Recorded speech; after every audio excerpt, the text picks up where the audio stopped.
Assalamualaikum warahmatullahi wabarakatuh. Alhamdulillahirrabbilalamin. Wassalatu wassalamu ala asrafil anbiya'i wal mursalin Sayyidina wa maulana Muhammadin wa ala alihi wa sahbihi ajma'in, amma ba'du. Di sini kami dari kelompok 2 Filsafat Pendidikan Islam akan menyampaikan materi tentang perkembangan filsafat pendidikan.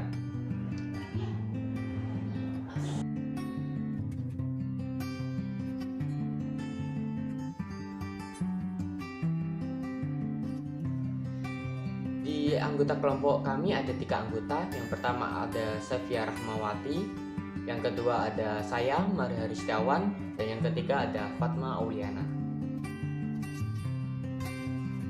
Di dalam perkembangan filsafat pendidikan nanti akan ada 2 materi, yaitu latar belakang munculnya filsafat dan filsafat pendidikan sebelum abad 20. Assalamualaikum warahmatullahi wabarakatuh. Nama saya Safia Rahmawati, saya absen 8. Yang pertama saya akan menjelaskan tentang latar belakang munculnya filsafat. Jadi pada dasarnya pemikiran filsafat itu kan suatu pengetahuan. Pengetahuan dimulai dari rasa ingin tahu, kepastian dimulai dari rasa ragu-ragu. Nah, filsafat itu dimulai dari kedua-duanya sejak awal sejarah. Menurut sejarah, kelahiran filsafat itu suatu sikap seseorang yang cinta kebijaksanaan yang mendorong pikiran seseorang untuk terus-menerus maju dan mencari kepuasan pikiran.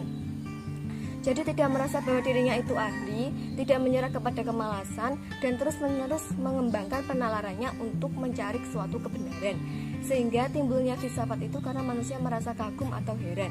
Pada awalnya heran karena gejala-gejala alam, tapi lama-kelamaan bertanya-tanya tentang seluruh realitas, tentang agama, Tuhan, bahasa, hukum, sehingga keinginan untuk mencari kebenaran itu tidak akan pernah berhenti. Jadi munculnya filsafat itu dari rasa ingin tahu. Nah, rasa ingin tahu itu menimbulkan suatu pertanyaan. Pertanyaan menimbulkan suatu pemikiran yang bekerja. Pemikiran yang bekerja itu menimbulkan.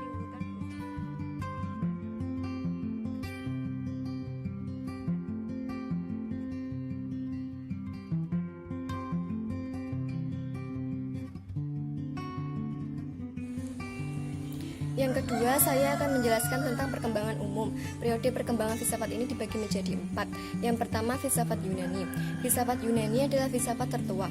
Plato dan Aristoteles merupakan tokoh pada masa ini. Aliran idealisme adalah aliran yang mereka kembangkan. Menurut Plato, dunia pengalaman ini merupakan bayang-bayang dari dunia ide. Pemikiran tersebut dilanjutkan dan dikembangkan oleh muridnya Aristoteles, sehingga filsafat Yunani lebih maju dan berkembang pada masa Aristoteles. Karyanya digolongkan jadi 4. Yang pertama logika, fisika, metafisika, dan pengetahuan praktis. Pemikiran-pemikiran ini berkembang ke Timur Tengah dan dikembangkan oleh sarjana-sarjana Islam dan membungkusnya dengan baju Islam. Yang kedua ada filsafat Hindu. Perkembangan filsafat Hindu sejalan dengan perkembangan filsafat Yunani. Bahkan ada ahli yang mengatakan adanya kesamaan konsep mitologi Hindu dan Yunani. Filsafat Hindu ini tertuang dalam 3 konsep, yaitu Vedisme, Brahmanisme, dan Buddhisme.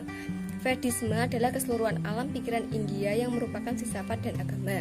Brahmanisme berhubungan dengan kasta-kasta dan beberapa alirannya dalam kelompok bangsa Arya yang sudah terjadi percampuran darah dengan penduduk setempat.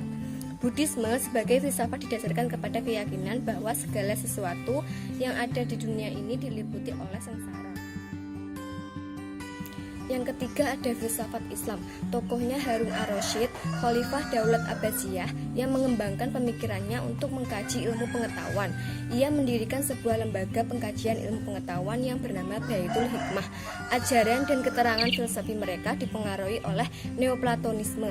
Abad ke-13 Eropa mulai menggali kembali filsafat klasik yang sudah berbaju Islam.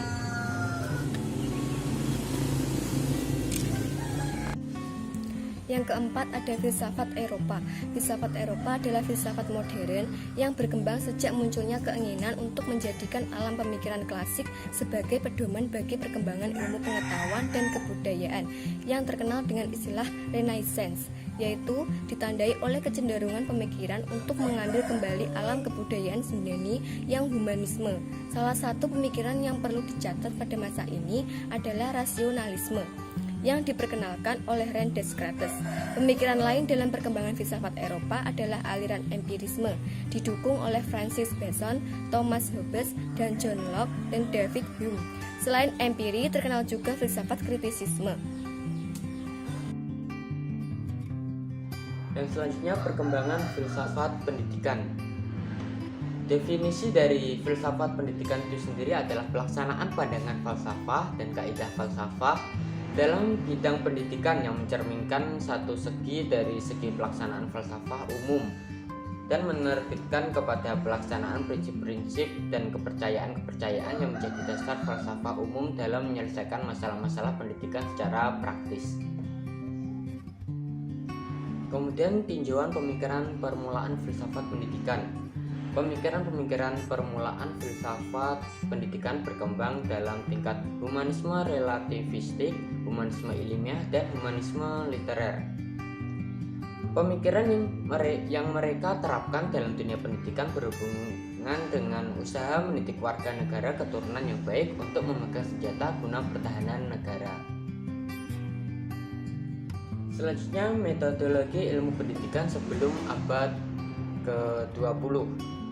Yang pertama ada Aristoteles.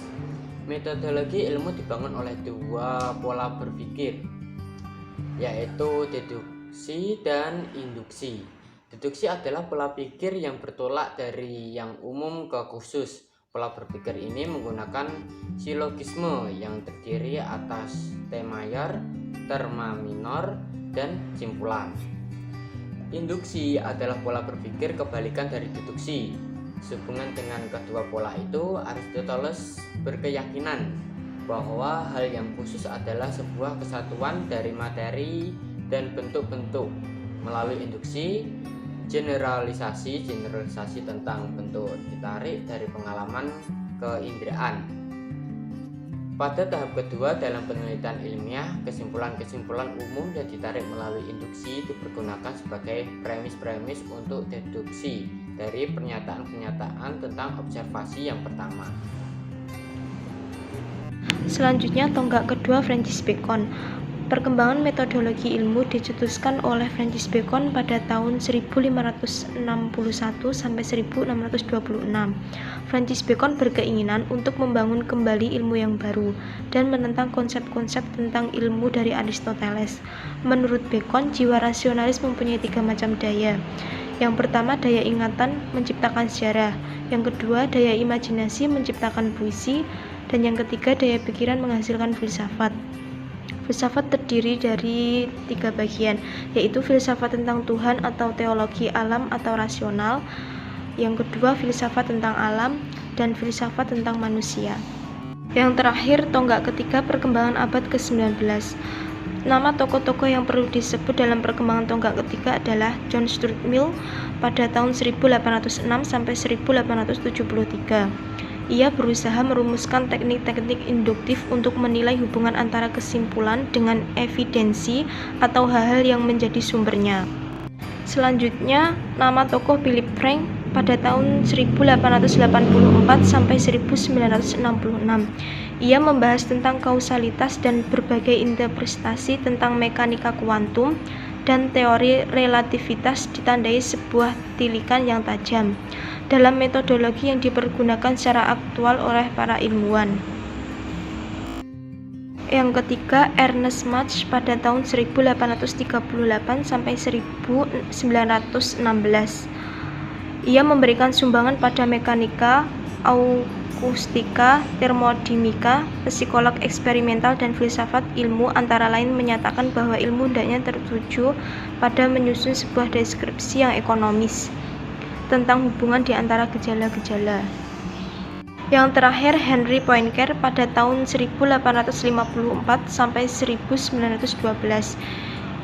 Ia memberi sumbangan pada matematika murni, mekanika angkasa, dan filsafat ilmu yang antara lain menekankan peranan konvensi dalam perumusan teori-teori ilmiah. Mazhab-mazhab filsafat pendidikan terbagi menjadi 3, yaitu mazhab idealisme, mazhab realisme, dan mazhab materialisme. Yang pertama, idealisme merupakan pengetahuan yang diperoleh melalui indera tidak pasti dan tidak lengkap, karena dunia hanyalah tiruan belaka, sifatnya maya atau bayangan, yang menyimpan dari kenyataan sebenarnya. Filsafat idealisme diturunkan dari filsafat metafisik yang menekankan pertumbuhan rohani. Yang kedua, mazhab realisme merupakan salah satu filsafat yang memandang realitas secara dualitas.